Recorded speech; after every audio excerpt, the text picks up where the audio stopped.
And the entitled story is Soldiers of Humanity. And isn't that wonderful to have soldiers both who are humane, soldiers who are working for humanity as a whole? Wouldn't that be lovely? But this story, Soldiers of Humanity, is a little bit different. It begins probably in the 14th century, probably with a teacher named Gasan Joseki. And around Gasan Joseki's temple, the Japanese military was doing exercises, practicing. And one of the things they did is they took over his temple. They said, we need a place to house people. We need you to feed us. So they took over his temple. And the officers of the unit are the ones who actually stayed there. Well, Gasan said, okay, we'll accept that, but let them eat the same thing that we eat.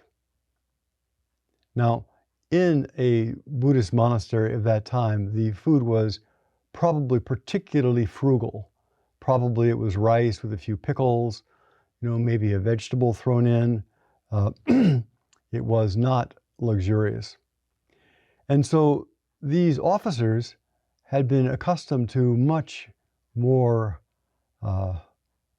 resplendent fare than the simple monastery fare. So they became angry. And they were complained. And they said, we're soldiers. We're here to protect our country. We're here to sacrifice our lives for our country. Why don't you treat us in an appropriate way? Why don't you have respect for us and give us the very best of everything? And Gasan said,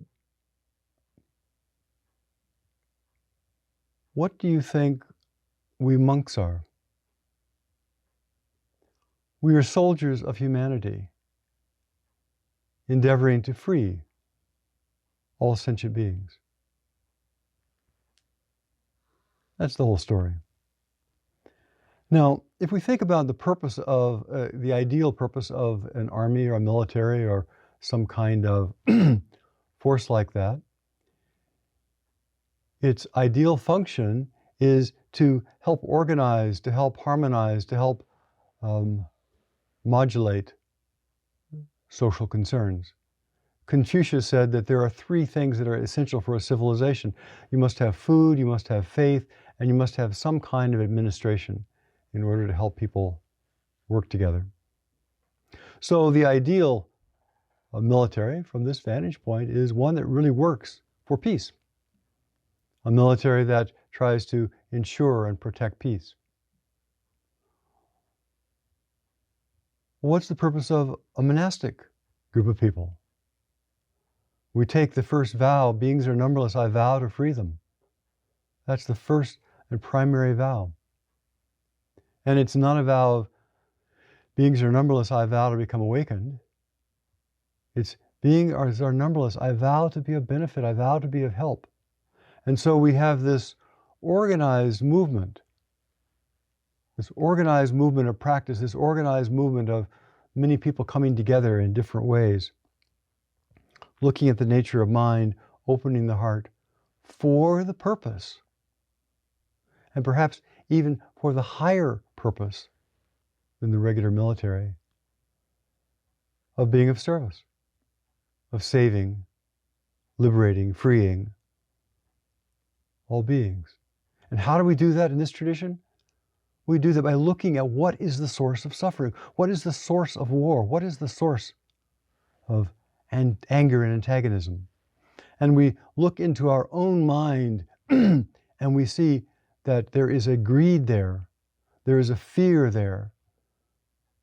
And out of greed and fear, suddenly we become defensive, suddenly we become aggressive.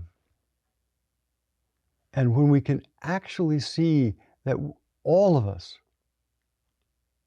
are part of one another, that none of us are separate, then that root of fear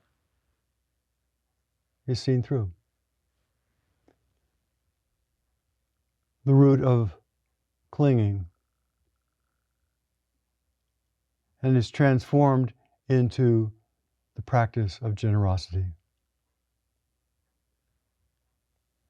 So in that sense, the monastic movement, whether it be the formal monks or whether it be the Sangha at large, the religious movement in a healthy community is like an army of bodhisattvas, an army of good,